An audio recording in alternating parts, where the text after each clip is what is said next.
Hi, my name is Pedro, and I'm here to address the issue of the United States economy. The United States today highly depends on gasoline, petroleum, oil, depends on how you want to address it. The economy today fluctuates a lot because of the correlation to gas and the demand for gas. This dependency is harming the economy now because of the shortages that emerge due to the production, and also due to the demand that gets higher and higher as shortages come. Therefore, I'm proclaiming that the United States should transition from a traditional internal combustion engine to an air compressed engine. So, what is an air compressed engine? To explain a little bit, to elaborate more on it, an air compressed engine is one that utilizes air as a fuel, just air. Nothing else, nothing that's synthesized or nothing that's chemically induced, just pure air. Also, another thing that this means is that this is an eco-friendly solution that not only addresses the problem of the economy, but also the problem of pollution in the United States. What does this mean? This means that there will be no more need for gasoline, just air, the air to power our vehicles. And this will also mean that the fluctuating prices of gas will be irrelevant to the economy. So all these correlations I'm going to talk about right now are all cited from the principles of microeconomics by Gregory Mocking, the 5th edition of the book. In his textbook, he proclaims that as families or companies have more money, they're willing to spend more and invest more in the market. Through having more money to spend, supply and demand increases, and so do other goods.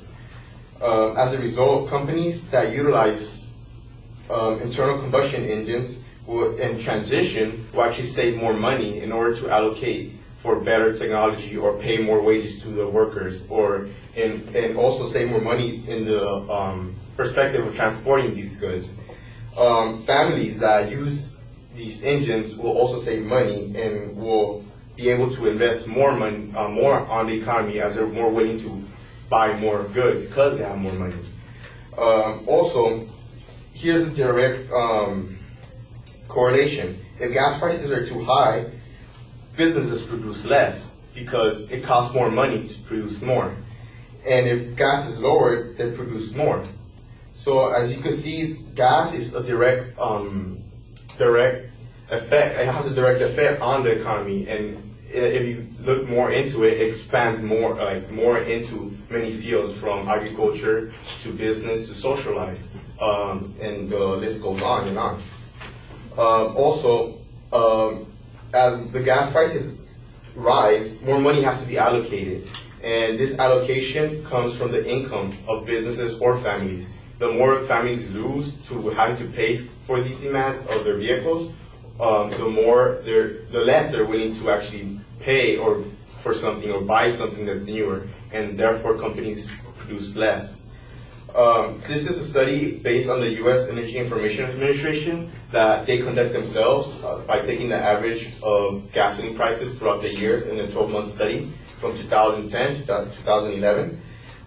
They show that the demand and the price of the gasoline are exponentially increasing, and this is just going to keep going on and on.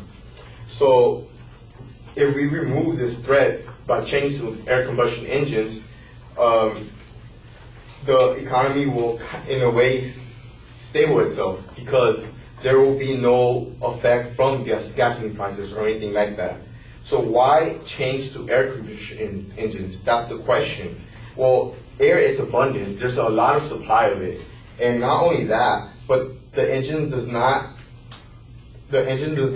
harm the environment or in any way.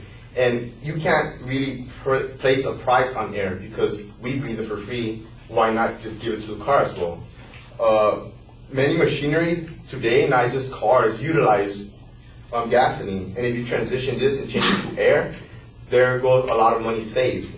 Why aren't these engines actually, why don't a lot of people know about these engines in the United States? Well, the thing is that the United States has been heavily influenced by petroleum in the here. Therefore, a lot of this technology is not heard of because they're afraid that this might come in here.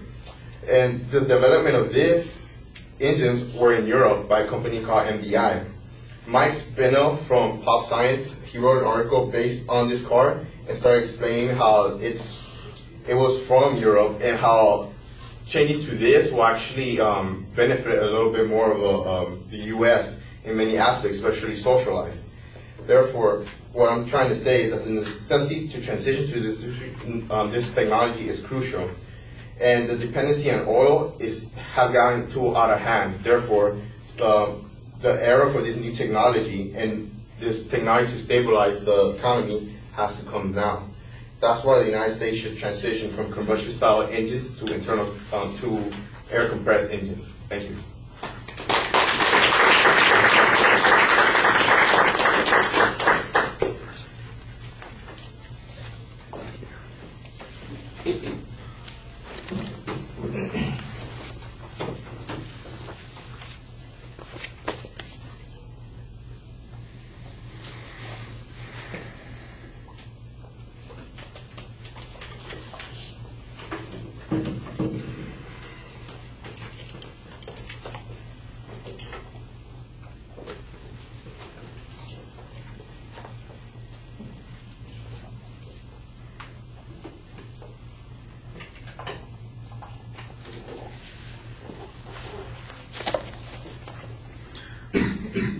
Right, the majority of your argument is about the economic impact that energy has on our system.